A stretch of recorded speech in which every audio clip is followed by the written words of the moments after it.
નમસ્કાર Gujarat trending Gujarat YouTube ચેનલમાં આપ સર્વ મિત્રોનું ફરી એક વખત હાર્દિક સ્વાગત છે। મિત્રો, તમારી પાસે રેશન કાર્ડ છે તો રેશન કાર્ડમાં જાન્યુઆરી 2025 એટલે કે જાન્યુઆરી મહિનાનું અનાજ છે એ કેવાયસી વગર કાર્ડ દીઠ છે એ અનાજ આપવામાં આવશે। કેવાયસી નહીં હોય તો રેશન કાર્ડ પણ બંધ થઈ જશે। એપીએલ બીપીએલ કાર્ડ ધારકોને 20 કિલોગ્રામ અનાજ મફત આપવામાં આવે છે। તો આ જ રીતે રેશન કાર્ડ અંતર્ગત જે મફત અનાજની તમામ માહિતી ટ્રેન્ડિંગ ગુજરાત યુટ્યુબ ચેનલ પર તમને જોવા મળે છે। એ દરેક માહિતી મેળવવા માટે આજનો વિડીયો અંત સુધી જોતા રહેજો અને અમારી આ યુટ્યુબ ચેનલ એટલે કે ટ્રેન્ડિંગ ગુજરાત યુટ્યુબ ચેનલને અત્યારે સબસ્ક્રાઈબ કરી લેજો, જેથી કરી આવી દરેક અપડેટ અને દરેક જાણકારી છે તમને સમયસર અને વહેલી તકે પહોંચી જાય। તો મિત્રો, અન્ન નાગરિક પુરવઠા અને ગ્રાહકોની બાબતોનો વિભાગ એટલે કે ગુજરાત રાજ્ય સરકાર દ્વારા જે રાષ્ટ્રીય અન્ન સલામતી કાયદો છે 2013નો એ કાયદા હેઠળ NFSA એટલે કે નેશનલ ફૂડ સિક્યુરિટી એક્ટ હેઠળ સમાવિષ્ટ છે લગભગ 74 લાખ જેટલા કાર્ડ ધારકો અને 3.68 એટલે કે 3 કરોડ અને 68 લાખ જેટલા જે જનસંખ્યાની જે વાત કરવામાં આવે એટલે જે જનસંખ્યા છે એ જનસંખ્યાની વાત કરવામાં આવે તો એટલા લગભગ છે એ રેશન કાર્ડનો ઉપયોગ કરી રહ્યા છે। એટલે કે 3 કરોડ અને 68 લાખ જેટલા લોકો રેશન કાર્ડનો ઉપયોગ કરી રહ્યા છે। તો પ્રધાનમંત્રી ગરીબ કલ્યાણ અન્ન યોજના એટલે કે નેશનલ ફૂડ સિક્યુરિટી એક્ટ હેઠળની અને પ્રધાનમંત્રી ગરીબ કલ્યાણ અન્ન યોજના હેઠળ ચાલતી જે યોજના છે એ અંતર્ગત જાન્યુઆરી 2025 મહિનાનું જે ઘઉં અને ચોખાના વિતરણનું વિનામૂલ્ય વિતરણ કરવામાં આવે છે।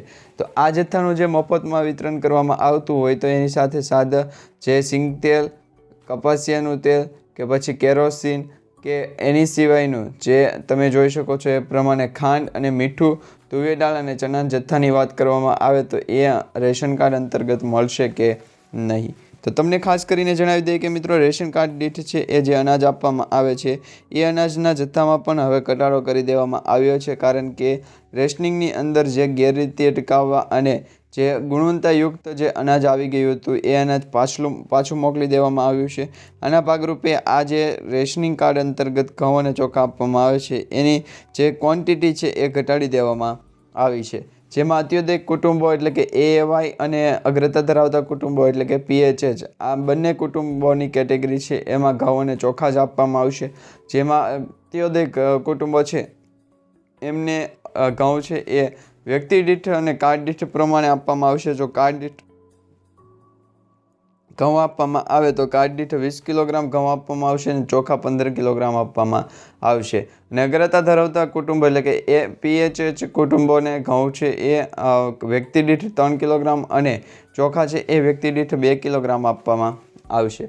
આમ જાન્યુઆરી 2025 મહિનાનું જે વિતરણ છે એ 31 જાન્યુઆરી 2025 સુધી ચાલુ રહેશે અને આ જે વિતરણ કરવામાં આવે છે એટલે કે આ જે જથ્થો આપવામાં આવે છે એમાં રાજ્ય સરકારની ખાંડ મીઠાના રાહત દરે વિતરણ સંબંધિત યોજનાઓની પણ સમગ્ર અગત્યની જાણકારી છે એ તમને જણાવીએ।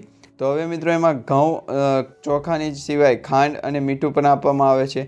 તો ખાંડ છે એ અત્યોદય કુટુંબો, BPL કુટુંબો અને NFSA કુટુંબોને ખાંડ અને મીઠું આપવામાં આવશે।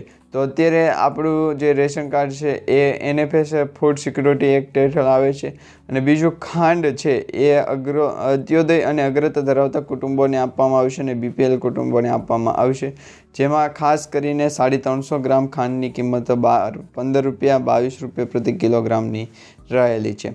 તો આ પ્રમાણે આજે આપણે મિત્રો રેશન કાર્ડ અંતર્ગત જે મફત અનાજ આપવામાં આવશે એ અનાજનો જથ્થો હજી સુધી ચાલુ રહેશે એવી જે જાણકારી માહિતી મળી હતી એ પ્રમાણેની તને માહિતી અને જાણકારી તમને આપી છે। તો મિત્રો, દરેક માહિતી દરેક સમાચાર તમને સારા લાગે તો વિડીયોને લાઇક આપી ચેનલને સબસ્ક્રાઈબ કરી દેજો અને તમારા દરેક વોટ્સઅપ ગ્રુપ, ફેસબુક ગ્રુપમાં દરેક ખેડૂત સુધી અને દરેક રેશન કાર્ડ ધારક મિત્રો સુધી આજનો વિડીયો છે શેર કરી દેજો।